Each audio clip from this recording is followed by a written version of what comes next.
തിരികെ വീട്ടാൻ നിവൃത്തിയില്ലെങ്കിലും അർഹരായവർക്ക് അർഹമായത് നൽകുന്നതത്രേ നന്മ.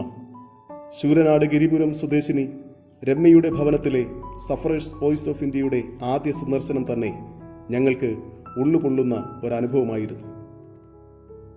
നാൽക്കാലികളുടെ കൂട് എന്ന് പോലും വിശേഷിപ്പിക്കുവാനാകാത്ത ഒരു വീട്. അതിൽ വിധവയായ മാതാവ് തങ്കമ്മയും തലച്ചോറിലെ ക്യാൻസർ രോഗത്തിന് ഒന്നിലധികം മേജർ സർജറികൾക്ക് വിധേയയായ മകൾ രമ്യയും പാഠപുസ്തകങ്ങൾ പോലും സൂക്ഷിച്ചു വയ്ക്കുവാൻ ഒരിടമില്ലാതെ ഭാരപ്പെടുന്ന 4ാം ക്ലാസ്സിൽ പഠിക്കുന്ന രമ്യയുടെ മകൾ ബൃന്ദയും. പുരയിടത്തിന്റെ ഒരു കോണിലാകട്ടെ പൂർത്തീകരിക്കുവാനാകാത്ത ഒരു സ്വപ്നത്തിന്റെ ബാക്കിപത്രം പോലെ പഞ്ചായത്തിന്റെ സഹായത്താൽ പണി ആരംഭിച്ചെങ്കിലും ആദ്യഘട്ടം തന്നെ നിലച്ചുപോയ തങ്ങളുടെ സ്വപ്നഭവനത്തിന്റെ ശേഷിപ്പുകൾ.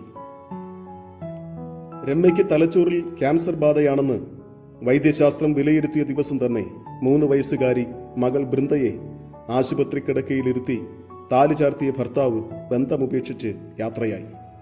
ഒരർത്ഥത്തിൽ രോഗത്തേക്കാൾ രമ്യയെ തളർത്തിയ സംഭവമായിരുന്നു അത്. രമ്യയുടെ ഭവനത്തിലെ ഞങ്ങളുടെ കണ്ടറിവും കേട്ടറിവും എല്ലാം അത്യന്തം വ്യസനകരമായിരുന്നു എന്നതാണ് സത്യം. തദവസരത്തിൽ ഉള്ളിൽ ഉരുവായ വേദന ഒട്ടും ചോരാതെ സുമനസുകളായ ദൈവമക്കളുമായി ശുശ്രൂഷ പങ്കിട്ടു.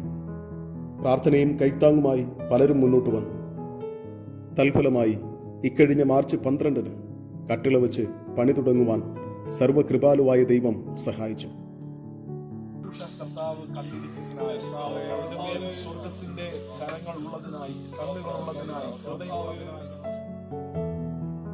അനാഥരെയും വിധവമാരെയും കൈവിടാത്ത സർവശക്തനായ ദൈവം ഇവരുടെ ഏറെ നാളത്തെ ഭവനമെന്ന സ്വപ്നം യാഥാർത്ഥ്യമാക്കി തീർക്കുകയാണ്.